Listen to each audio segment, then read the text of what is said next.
నా పేరు ఎలిసాల Krishna. No doubt సెంట్రల్లో మోడీ తప్పకుండా గెలుస్తాడు. 400 సీట్లే లక్ష్యంగా వాళ్ళు పనిచేస్తున్నారు, గెలుస్తాడు. గత 10 ఏళ్లలో జరిగిన అభివృద్ధి కావచ్చు, మేజర్ డిసిషన్ లైక్ 370 ఆర్టికల్, 75 సంవత్సరాల స్వతంత్ర చరిత్రలో 370 ఆర్టికల్ని కదిలించిన మనిషి మొగాడెవరు లేకుండే. అది చేసిన ఘనత మోడీకి తగ్గుతుంది. ట్రిపుల్ తలాక్, మహిళలు ఒక అమ్మాయి పెళ్లి చేసుకున్న తర్వాత భద్రత లేకుండా తను ఎప్పుడు ట్రిపుల్ తలాక్ అంటే తను ఆ భర్త నుండి విడాకులు పొందాల్సిన పరిస్థితి, దాన్ని మోడీ గారు సాధించడం జరిగింది. 550 సంవత్సరాల నుంచి నలుగుతున్నటువంటి సమస్య బాబ్రీ మసీదు కూలగొట్టిన తర్వాత శ్రీరామునికి ఆలయం అంటే 550 సంవత్సరాల నుంచి సమస్య అలాగే ఉంటుంది. దాని తర్వాతనే అది పరిష్కారం అయింది. కాబట్టి ఖచ్చితంగా మోడీకి ప్రజల మద్దతు ఉంది. ఇక్కడ మల్కాజ్గిరిలో ఖచ్చితంగా ఈటెల రాజేందర్ గెలవబోతున్నారు, భారీ మెజార్టీతో గెలవబోతున్నారు.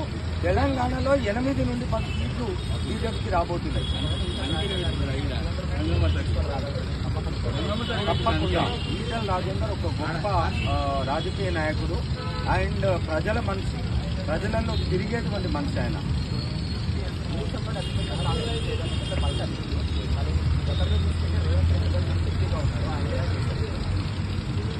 యాక్చువల్గా మల్కాజ్గిరి ఒక హృదయం ఉన్నటువంటి కాన్స్టిట్యూయెన్సీ. అంటే ఇక్కడి ప్రజలు ఎవరినైనా అనగదొక్కాలని చూసినప్పుడు వాళ్ళను ఖచ్చితంగా ఆదుకొని వాళ్ళను పైకి తీసుకొచ్చారు. దానికి చాలా ఎగ్జాంపుల్స్ ఉన్నాయి.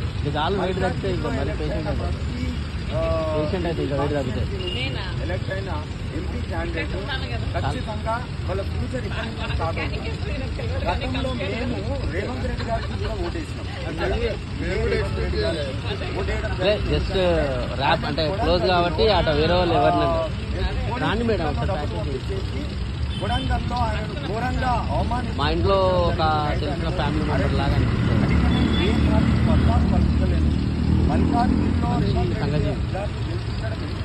జరిగిందనంటే కొడంగల్ ఆయనను అవమానపరిచి యూట్యూబ్ అని మామూలుగా ఎవరు గెలుస్తారు ఎవరు అనే మల్కాగిరి అనేది ఫీడ్బ్యాక్ తీసుకుంటారు. ఒక మాట్లాడే గొంతు మీ వ్యక్తిగతంగా మీరు చెప్పారు. ఆయన రేవంత్ రెడ్డి గారు మా డైరెక్టర్ రాష్ట్రానికి ముఖ్యమంత్రి అయ్యారు.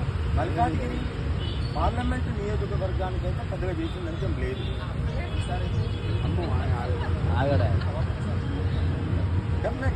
డెఫినెట్లీ తెలంగాణలో ఖచ్చితంగా బీజేపీ ఎక్కువ స్థానాలు గెలిచే అవకాశం ఉంది.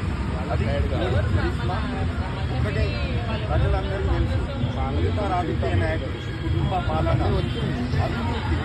మీరు ఇందిరా గాంధీ దగ్గర తీసుకుంటే ఇందిరా గాంధీ దగ్గర ఆ తర్వాత ఏ స్థానంలోనైనా కుంభకోణం, అన్ని కుంభకోణం, పొద్దు కుంభకోణం, ప్రతిదీ కుంభకోణాల పైన కాంగ్రెస్ జనం తీసుకుపోయింది. ఇలా కాంగ్రెస్ 300 ఊళ్ళో కూడా పోటీ చేయట్లేదంటే అప్పుడు దాన్ని బట్టి